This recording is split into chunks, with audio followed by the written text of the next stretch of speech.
रजीम बिस्मिल्लाहिर्रहमानिर्रहीम। Dear students, अस्सलाम वालेकुम।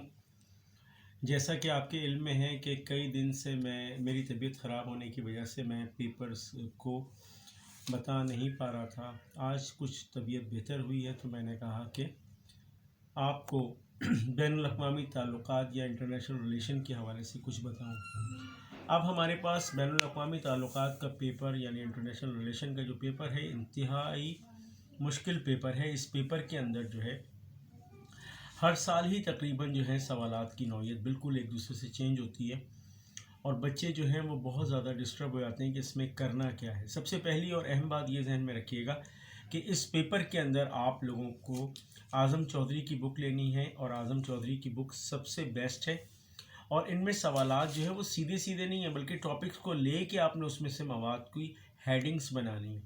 बहुत सारे बच्चे मुझसे ये सवालात पूछ रहे थे कि सवाल तो हमें भी मालूम है, जवाब किस तरह बनाएं। तो जवाब के लिए बेटा आपको इस पूरे जो सवाल है इसके टॉपिक को पढ़ना है और फिर इसके बाद इसके आंसर्स को आपने निकालना होता है। अगर किसी बच्चे के पास आज़म चौधरी की बुक नहीं है और वो चाहता है कि थोड़ी सी मेहनत में पेपर जस्ट क्लियर हो जाए तो वो अली बुक डिपो की जो सॉल्व 5 ईयर है इसको ले ले और इससे क्वेश्चंस के आंसर को पिक कर ले। इसके अलावा आईआर के हवाले से पहली बात ये है कि आईआर के ऊपर एक सवाल जो बहुत ज़्यादा कॉमन हर साल आता है वो ख़ारजा पॉलिसी की तारीफ़ है और ख़ारजा पॉलिसी की तश्कील में कौन से अहम अवामिल होते हैं, एक सवाल इसके ऊपर आता है। साम्राज्यत के ऊपर सवाल आता है, फिर तवाज़ुन ताकत के हवाले से इसके नज़रिए पर बहस आती है, आलमगीरियत के नज़रिए पर एक तफसीली मज़मून आता है या इस पर बहस होती है। इसके अलावा बैनुल-अक़वामी ताल्लुकात के मज़मून की नौइयत, अहमियत, इफ़ादियत या इसका इर्तिका जो है इसको बहुत इम्पोर्टेंट हैसियत है पॉलिटिकल साइंस आईआर के पेपर में। आईआर के पेपर में आपके पास बैनुल-अक़वामी क़ानून की तारीफ़ के साथ साथ इसके माख़ज़, इस पे बहस करनी है, माख़ज़ को लिखना नहीं है। हमारे यहाँ बच्चे क्या करते हैं कि बैनुल-अक़वामी ताल्लुकात की तारीफ़ करने के बाद इसके माख़ज़ को डिफ़ाइन करना शुरू कर दिया। इसमें माख़ज़ को डिफ़ाइन नहीं करना बल्कि आपने इसके जितने भी माख़ज़ हैं इनके बारे में बहस करनी है, अपनी राय देनी है।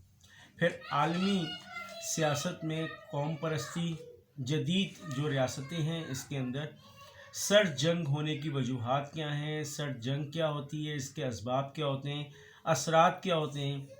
फिर आपके पास जदीद रियासत के अंदर आपके पास जो है वो रियासती निज़ाम की इर्तिका के ऊपर आपने तनकीदी जायज़ा पेश करना है और इसी तरह दूसरी जंग अज़ीम के बाद बैनुल-अक़वामी ताल्लुकात के इर्तिका के ऊपर आपको अच्छी तरह से इसको देखना है। इसके अलावा ख़ारजा पॉलिसी के हवाले से सर्द जंग के ख़ात्मे के लिए और जो तीसरी दुनिया के ममालिक हैं इनकी मईशत पर इसके क्या असरात मुरतब हुए इसको आपने देखना है। फिर एक चीज़ इसके अंदर जो ख़ारजा पॉलिसी के उसूलों के साथ साथ बहुत ज़्यादा अहमियत रखती है कि बैनुल-अक़वामी सियासत में जंग और अमन का जो तसव्वुर है वो क्या तसव्वुर है और इसके बारे में आपने वजाहत करनी है। यानी जितने भी सवालात हैं इसमें इनमें 90% क्वेश्चन ऐसे आते हैं जिसमें आपको सीधा सीधा लिखना होता है, कोई हेडिंग नहीं आएगी। हमारे यहाँ बच्चे इसमें हेडिंगें ढूंढ रहे होते हैं। अगर बहस करें आ जाए आपके पास, जायज़ा लीजिए आ जाए आपके पास, या आपके पास इसी तरह से कोई और ऐसी टॉपिक आ जाए तो आपने इसके ऊपर हेडिंग नहीं डालनी बल्कि पैराग्राफ बना के लिखना है। इसके अलावा पॉलिटिकल साइंस के हवाले से एक बात और बताना चाहूँगा कि इसमें आप पॉलिटिकल साइंस में 2013-14 और 16 और 17 ये 4 साल के पेपर को अच्छी तरह से तैयारी करें। इसी से इंशाअल्लाह ताला आपका पेपर क्लियर हो जाएगा। आई होप आपको इसमें बात समझ में आई होगी। और इसके अलावा मैं भी अपना गेस्ट पेपर आपको सेंड करूंगा, उसको भी देख लीजिएगा। सवालात में हेडिंगें कम आएंगी, पैराग्राफ बना के ज़्यादा लिखा जाएगा। मुझे लगता है कि आपको मेरी बात समझ में आ गई होगी। शुक्रिया।